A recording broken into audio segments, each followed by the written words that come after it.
Hello, welcome back to ഹാഷസ് vlog. എന്ന് ചെറിയൊരു ഔട്ടിംഗ് ഡേ കേട്ടോ.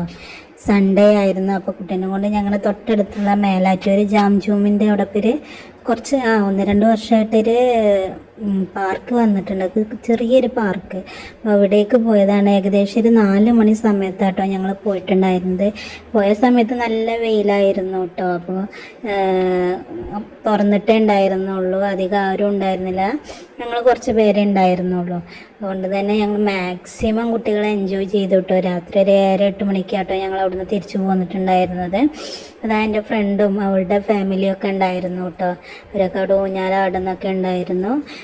പിന്നെ എൻ്റെ ഹസ്ബൻഡിൻ്റെ അനിയൻ്റെ വൈഫ് ഒക്കെ കുട്ടിയൊക്കെ ഉണ്ടായിരുന്നു. അപ്പോൾ ഇതാണ് കേട്ടോ അവിടുത്തെ ഫുൾ പിക്ചർ എന്ന് പറയുന്നത്. കുറച്ച് ഐറ്റംസേ ഉണ്ടായിരുന്നുള്ളൂ. പക്ഷെ നമുക്ക് ഓരോന്നിൽ സെപ്പറേറ്റ് പൈസയൊന്നും കൊടുക്കേണ്ട ആവശ്യമില്ല. നമുക്ക് എല്ലാതും മാക്സിമം എൻജോയ് ചെയ്ത് ടൈം ഉണ്ടെങ്കിൽ കുഴപ്പമില്ല. തൊട്ടിപ്പുറത്ത് തന്നെ നമുക്ക് ഷോപ്പിംഗ് ചെയ്യണമെങ്കിൽ ജാംജൂമും ഉണ്ട് കേട്ടോ. അതിൻ്റെ തൊട്ടിപ്പുറത്ത് പിന്നെ ചെറിയൊരു പുഴയൊക്കെ ഉണ്ട് ഇതിൻ്റെ ബാക്ക് സൈഡിൽ. അത് അതിൻ്റെ തലേ ദിവസം മഴ പെയ്തിട്ട് ഇതൊക്കെ ആകെ നനഞ്ഞ് കിടക്കുക കേട്ടോ. അപ്പോൾ അതിൽ എയർ നിറയ്ക്കലും ആയിരുന്നു കേട്ടോ. 4:30 സമയത്താട്ടോ ഇതൊക്കെ നേരാക്കിയിട്ടുണ്ടായിരുന്നത്. കുറച്ച് സമയത്തിൽ നല്ല നനവൊക്കെ ഉണ്ടായിരുന്നു കേട്ടോ. നല്ലൊരു അറ്റ്മോസ്ഫിയർ ആയിരുന്നു കേട്ടോ. അധികം വെയിലോ കാര്യങ്ങളോ ഒന്നും ഉണ്ടായിരുന്നില്ല. ആ ഒരു പരിസരം നല്ല ഭംഗിയുണ്ടായിരുന്നു കേട്ടോ കാണാനും. പിന്നെ ഫുള്ള് പച്ചപ്പും കുട്ടികൾക്ക് കാണാൻ തന്നെ ഉള്ളത് നല്ല സെറ്റപ്പിൽ. അധികം ഐറ്റംസ് ഒന്നും ഇല്ലെങ്കിലും നല്ല സ്ട്രോങ്ങിലും സെറ്റപ്പിലൊക്കെ ഉണ്ടാക്കിയിട്ടുണ്ടായിരുന്നു കേട്ടോ. അത് തട്ടിക്കൂട്ട് പരിപാടിയൊന്നും ആയിരുന്നില്ല. അപ്പം ഞാൻ നോക്കിയപ്പോൾ ഇതൊക്കെ നല്ല ബോൾഡായിട്ടുള്ള ഐറ്റംസ് ആയിരുന്നു കേട്ടോ. കുട്ടികൾ മാക്സിമം എൻജോയ് ചെയ്തിട്ട് തന്നെ അവിടുന്ന് പോന്നിട്ടുണ്ടായിരുന്നു. വൈകുന്നേരം ആയപ്പോൾ പിന്നെ നല്ല തിരക്ക് വന്നു കേട്ടോ. ഞങ്ങൾ ചെന്ന സമയത്ത് അധികം ആരും ഉണ്ടായിരുന്നില്ല. ഞങ്ങളൊരു 3-4 ആൾക്കാരെ ഉണ്ടായിരുന്നുള്ളൂ. പിന്നെ രാത്രിയൊക്കെ ആയപ്പോൾ നല്ല തൊട്ടപ്പുറത്തൊരു ഫുഡ് കോർട്ടും ഉണ്ട്. അതുകൊണ്ട് തന്നെ അവിടെയൊക്കെ ഭയങ്കര തിരക്ക് തന്നെയായിരുന്നു. അതൊന്ന് കണ്ടില്ലേ, ഒരു ആകാശമൊക്കെ നല്ല തെളിഞ്ഞ് നിൽക്കുന്നുണ്ട്. ഞാനും ഫ്രണ്ടൊക്കെ തലേന്ന് വിളിച്ച് നമുക്ക് എവിടേക്കെല്ലാം ഒന്ന് പോയാലോ എന്നൊക്കെ പറഞ്ഞ് അപ്പം അങ്ങനെ പോയതാട്ടോ. കുട്ടികൾക്കൊരു എൻജോയ്മെൻറ്റ്. അവളുടെ അനിയത്തിയുടെ മോനാട്ടോ ഇത്. അവരൊക്കെ ഭയങ്കര ഇഷ്ടമായി. പിന്നെ ഇത് എണീക്കാനൊക്കെ നല്ല പാടായിരുന്നു. അനിയത്തിൻ്റെ മോനും മോളും ഒക്കെ ഉണ്ടായിരുന്നു. അവളുടെ അച്ഛനും ഒക്കെ ഉണ്ടായിരുന്നു കേട്ടോ. അത് അവർക്ക് തൊട്ടടുത്താട്ടോ. ഞങ്ങൾക്കും തന്നെ അധികം ദൂരമൊന്നുമില്ല. പക്ഷേ ബസ്സിൽ വരുമ്പോൾ ചുറ്റി വളഞ്ഞ് വരണം. അല്ലെങ്കിൽ പിന്നെ ഒരു 5-6 കിലോമീറ്ററേ ഉള്ളൂ കേട്ടോ. പക്ഷെ നിഷുദ എല്ലാത്തിലും കയറി നമുക്ക് നോക്കിയാൽ കാണുന്ന സ്ഥലം തന്നെ ഉള്ളൂ കേട്ടോ. അപ്പോൾ അധികം ദൂരമൊന്നും കുറേ സ്പേസോ കാര്യങ്ങളൊന്നുമില്ല. അപ്പോൾ ഇത് നല്ല നനവാണ്. എന്നാലും മക്കളത് ഏറെ നിറച്ചപ്പോൾ തന്നെ അതിൽ കയറിയിട്ടുണ്ടായിരുന്നു കേട്ടോ. അപ്പോൾ ജാംജൂമിൽ ഓഫറുകൾ എന്തൊക്കെയോ ഉണ്ടായിരുന്നു. പിന്നെ ഞാൻ ഷോപ്പിങ്ങിനോ കാര്യത്തിനൊന്നും അധികം നിന്നിട്ടുണ്ടായിരുന്നില്ല. അതാ ഇവിടെ പിന്നെ നിഷു കേട്ടോ നമ്മുടെ ഈ പീക്കോക്ക് ടീഷർട്ട് ഇട്ടിട്ടുണ്ടായിരുന്നത്. പിന്നെ സഞ്ജു, പിന്നെ ദിയമോള്, അങ്ങനെയൊക്കെ ആയിരുന്നു. അവളുടെ അനിയത്തിൻ്റെ മക്കളും അവളുടെ മോന് സഞ്ജു ഒക്കെ ഉണ്ടായിരുന്നു കേട്ടോ.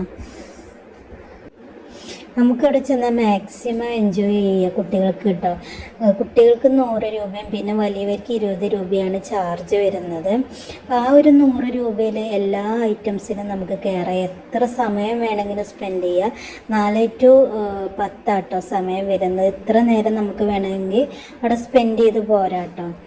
അപ്പോൾ ഓരോന്നിനും പലയിടത്തും ഓരോന്നിനും ഓരോ ചാർജൊക്കെ കൊടുക്കണം. അത് അതിൻ്റെ ആവശ്യമില്ല കേട്ടോ. പിന്നെ ഇപ്പോൾ വലിയവർക്ക് വേണമെങ്കിൽ പുറത്തും ഇരിക്കുക. അതിനും അവിടെ ഒരു സ്പേസൊക്കെ ഉണ്ട്. ഞങ്ങളൊക്കെ അതിൻ്റെ അകത്ത് കയറിയിരുന്നു. പിന്നെ ഞങ്ങളുടെ ചാനൽ ഇഷ്ടപ്പെട്ടാൽ നിങ്ങൾ എന്തായാലും സബ്സ്ക്രൈബ് ചെയ്യുക, സപ്പോർട്ട് ചെയ്യുക, നിങ്ങളുടെ ഫ്രണ്ട്സിന് ഷെയർ ചെയ്ത് കൊടുക്കുക. എന്തെങ്കിലും നിങ്ങൾക്ക് മോശമായിട്ട് തോന്നിയിട്ടുണ്ടെങ്കിൽ, ഇനി മാറ്റങ്ങൾ വരുത്തേണ്ടതായിട്ട് തോന്നിയിട്ടുണ്ടെങ്കിൽ നിങ്ങൾ കമൻറ്റ് ചെയ്യുക. നിങ്ങളുടെ ഒരു സപ്പോർട്ട് കൊണ്ട് മാത്രമാണ് ഞങ്ങളുടെ ഈ ചാനൽ മോണിറ്റൈസേഷനും ഒക്കെ ആയിട്ടുള്ളത്. അപ്പോൾ ഇനിയൊരു മുന്നോട്ട് പോകണമെങ്കിൽ നിങ്ങളുടെ സപ്പോർട്ട് ഞങ്ങൾക്ക് അത്യാവശ്യമാണ്. അതുകൊണ്ട് തന്നെ എല്ലാവരും കാണുമ്പോൾ തന്നെ ആ ഒരു ലൈക്ക് ബട്ടനൊക്കെ ഒന്ന് അമർത്തി ഞങ്ങളെ സപ്പോർട്ട് ചെയ്യാം. അതാ ദിയമോളാട്ടോ ഈ വരുന്നത്. അവൾക്ക് ആദ്യം കുറച്ച് പേടിയൊക്കെ ഉണ്ടായിരുന്നു. അതിൻ്റെ മുകളിൽ കയറിയിട്ട് അവൾക്ക് ആകെ ഒരു വെപ്രാളായിരുന്നു കേട്ടോ, എന്താ ചെയ്യേണ്ടതെന്നൊക്കെ. പിന്നെ അവൾ ഓക്കെ ആയി. അവളൊക്കെ മാക്സിമം എൻജോയ് ചെയ്തിട്ടുണ്ടായിരുന്നു. പിന്നെ ഞാൻ ഇവിടെ വന്നപ്പോൾ ഏതൊരു കുട്ടി ഇങ്ങനെ കളിച്ചുകൊണ്ടിരിക്കുന്നുണ്ട്. പിന്നെ നമ്മുടെ വെയിൽ മാറിക്കൊണ്ടിരിക്കുന്നതിനനുസരിച്ച് തിരക്ക് കൂടിക്കൊണ്ടിരുന്നു കേട്ടോ. അവിടെ ജാംജമ്മിൻ്റെ ഷോപ്പിങ്ങിന് വരുന്നവർ ഇവിടേക്കും കുട്ടികൾ നമ്മൾ കാണുമ്പോൾ കുട്ടികൾ കയറാനും ഞങ്ങൾക്ക് ഒരാഴ്ച മുന്നേ വന്നിട്ടുണ്ടായിരുന്നു. പിന്നെ ഇഷു കുറേ പറഞ്ഞു എനിക്ക് അവിടെ കളിക്കണം എന്നൊക്കെ. പക്ഷേ അന്ന് ഞങ്ങൾക്ക് സമയമോ കാര്യങ്ങളോ ഒന്നും ഉണ്ടായിരുന്നില്ല. അത്യാവശ്യമായിട്ട് ഒരു ഇടം വരെ ഞങ്ങൾ പോവായിരുന്നു. അതാ നമ്മളെ ശശി അവളുടെ അനിയത്തിൻ്റെ മോനെ കൊണ്ടൊക്കെ ഇവിടെ ഇരുന്ന് ഊഞ്ഞാലാടുകയും ഓരോന്ന് റൈഡിൽ കയറൊക്കെ കേട്ടോ. അവളെ സംബന്ധിച്ച് അവൾക്കാണ് ഏറ്റവും ആദ്യം, മോനേക്കായി അവൾക്കാണ് കയറി നോക്കേണ്ടത്. ഇപ്പോഴൊരു ഒരു കുട്ടിത്വവും കാര്യങ്ങളും കേട്ടോ. അവൾ ടീച്ചറാട്ടോ. അവളെ അനിയത്തിയും കുട്ടികളൊക്കെ ഉണ്ട്. അവളെ 2 അനിയത്തിമാരും ഒക്കെയാണ് അവൾക്കുള്ളത്. പിന്നെ അവർ ഒക്കെ വന്നിട്ടുണ്ടായിരുന്നു. പിന്നെ അവളുടെ അനിയത്തിൻ്റെ വൈഫും അച്ഛനും എല്ലാവരും ഉണ്ടായിരുന്നു കേട്ടോ. അതുകൊണ്ട് തന്നെ കുട്ടികളൊക്കെ മാക്സിമം എൻജോയ് ചെയ്യണുണ്ട്. ഞങ്ങൾക്കും അതൊരു ഹാപ്പിയാണ്. ഞങ്ങൾ പിന്നെ ഒരു ഭാഗത്തിരുന്ന് അവർ കളിച്ചോട്ടെ എന്ന് കരുതിയിട്ട് ഇരുട്ടായപ്പോൾ നമ്മുടെ ഹലക്കുട്ടിയൊക്കെ വന്നിട്ടുണ്ടായിരുന്നത്. പിന്നെ അധികം വീഡിയോസോ കാര്യങ്ങളോ ഞാനൊന്നും എടുത്തിട്ടുണ്ടായിരുന്നില്ല കേട്ടോ. ഹലക്ക് പിന്നെ സമയം തികഞ്ഞില്ല എന്ന് പറഞ്ഞാൽ അവൾ വാശിയൊക്കെ കാണിച്ചിട്ടുണ്ടായിരുന്നു. 8 മണിയൊക്കെ ആയപ്പോൾ പിന്നെ ഞങ്ങൾ അവിടുന്ന് പോന്നു കേട്ടോ. പിന്നെ ഇരുട്ടായില്ല. പിന്നെ പിറ്റേന്ന് സ്കൂളും ഉണ്ട്, അവർക്ക് ഫുഡും കൊടുക്കണം. വീട്ടിലെത്തിയിട്ട് നിഷയൊക്കെ 8 മണി 8:30 ആകുമ്പോഴത്തേന് കിടന്നുറങ്ങുന്ന ആളാണ്. അതുകൊണ്ട് തന്നെ ആ സമയത്ത് ഞങ്ങൾ പോന്നു. അപ്പോൾ അത്രയേ ഉള്ളൂ ഞങ്ങളുടെ വീഡിയോ എന്ന് പറയുന്നത്.